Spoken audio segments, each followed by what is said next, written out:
Hey, what's up? It's been a while I didn't do a video for my YouTube channel, South Sabahan. To be honest, since I got back from Tokyo like 1.5 years ago, I'm now back home in Kota Kinabalu, Sabah. Quite lazy and also very unproductive, boring life in Kota Kinabalu, Sabah. So I'm gonna talk about it on another video in the future. But for this video, I want to share my experience, live and work in Tokyo, Japan, and also how it feels like to be an Asian foreigner in Japan, generally in Japan, or particularly in Tokyo, Japan. That's where I worked for 2 years as a photographer. As most of you know, that Tokyo is one of the most overpopulated city in the world, and also one of the most homogeneous capital city in the world. Like 30 million people, more than 30 million Japanese living in a very compact area. And imagine I'm from Malaysia. Malaysia itself only have 30 million population. And being an Asian foreigner is hard sometimes for us to deal and also to adapt some of their custom and culture. I know, there's lots of videos you can search online, especially on YouTube, like how it feels like to be a foreigner in Japan.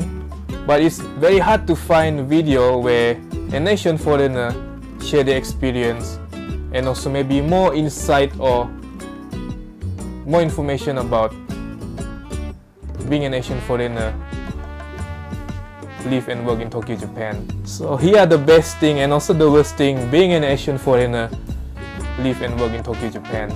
So number one best thing about being an Asian foreigner in Japan is you're not standing out like the Westerners, because for the Japanese they thought you're Japan or they just think you're Asian. That's all. They have no interest about you at all. But for me, which is a good thing, because sometimes I got assigned to do an outdoor photo shoot or recce location to find some interesting angle with a heavy rig of my camera, a tripod, sometimes a camera, sometimes a video camera, to do like half an hour time lapse or 15 minutes video, still video. And number two is they don't act differently in front of you. So basically they act normally like how they usually speak with Japanese or with their friends. I like it. But for the Westerners, I realized that sometimes they started to use their body language heavily, and also they changed their Japanese accent to a very heavy foreign accent so that maybe they understand. And number three, they want to know you more. What do I mean by that? They want to know you more is they want to know your culture, they want to know your identity in the country, and basically they want to know your custom, and they want to know how hot is your country, etc. Like as for me, I'm from Malaysia, North Borneo Island in Southeast Asia. My dad is an Aboriginal Borneo tribe and my mom, she's a Chinese. So basically I'm a mixed blood child in Malaysia. So being a mixed blood in Japan, they got treated very different in high school or most of their life. So if you met a hafu, Japanese hafu or mixed blood Japanese, they'll ask you lots of stuff like how it feels like to being a mixed blood child in your own country. And the best thing being an Asian foreigner in Japan is you can get along with everyone.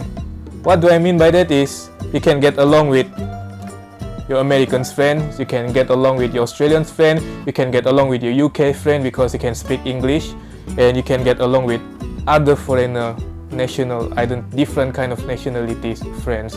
For example, if you met a Taiwanese or friends from China, you speak Mandarin. If you met friends from Southeast Asia in Indonesia, of course you speak Bahasa Indonesia. I can speak a little bit of Bahasa Indonesia with a mixture of my Sabahan Malay. And of course, yeah, basically I can I can get along with everyone without any problem. And the worst thing being an Asian foreigner in Japan is number one, sometimes you get attention, sometimes you stand out among the crowds, especially when you hang out with other Asian foreigners. So instead of speaking Japanese, imagine if I hang out with my Hong Kong friend, I'll speak Cantonese, of course with a little bit of English. And if I hang out with my Singaporean or Malaysian friend, I'll automatically blurt out Manglish or Singlish. And if I hang out with my Taiwanese friend, of course I'll speak Mandarin to them, because they feel comfortable with their own language, and I feel comfortable to speak their own language too, because I grew up by speaking more than 4 languages. Number 2, worst thing being an Asian foreigner is honemai and tatemai. It's hard to explain what honemai and tatemai is. So honemai means like, how do you really feel towards a subject or object?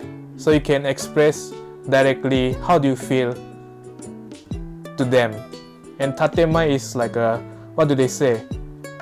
You have to give face to some certain people, maybe their status are quite high. For example, maybe this fella give me a cookies, and his cookies actually is quite bad, but in tatemai Japanese culture, instead of saying warui or umakunai, you have to say, oh, oishii desu, but actually it's not that delicious.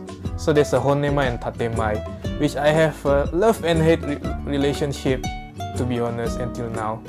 Number 3, worst thing being an Asian foreigner is you don't get special privilege, you don't have the advantage like what the Westerners have. Like for example, we're in this situation where me and my American friend, we're from Asakusa heading to Shibuya, so we took the Ginza line. He bought the wrong train ticket. So basically, you have to pay extra 500 or 50 or 70 yen so you can get through the counter ticket. But somehow, he managed to get through for free because he's the Westerner. So I asked the train conductor in the counter why you let him, because he said, oh, he's a tourist foreigner, so he has no idea what's going on, so I just let him go. Not fair lah. Number 4, worst thing being an Asian foreigner is quite annoying to me, to be honest, personally, is all Japanese things, all Asians are the same. Like they thought all Asians looks the same, they thought Asians have the same skin, same culture. And sometimes Japanese things, all Asians can speak Japanese language. I still remember I'm in a very small bar, like just a random bar I went with my friend, and I have a very serious discussion with a Swedish guy about photography, basically. And there's one random Japanese guy approached us, and what he said to me, I still remember until now, is, oh, eigo umai desu yo ne. I think that random Japanese guy thought I'm Japanese. So I have to explain to him that I'm not Japanese. And then he found out, oh, he's not Japanese, and that's why he can speak English. Yeah. I guess that's all for this video. I hope it helps you a lot, especially for Asian foreigner. And also, of course, the worst thing sometimes can demotivate you a little bit, but actually I like the worst thing because you can get out the problem, accept the advantage and the privilege, like how the Westerners got. Now we can't deny, like we Asians, we look the same, and most of the media you watch on Japanese TV, when they talk about other Asian part of country, other country about Asia, usually they talk about like how poor this Asian country, like they don't have money to survive, this and that. So we cannot blame the Japanese public about that. So that's all from me, Sot Sabaan. Hopefully there's more video. I think I'm gonna try to make a video about my hometown, Kota Kinabalu. So, ciao. Have a nice day. Peace.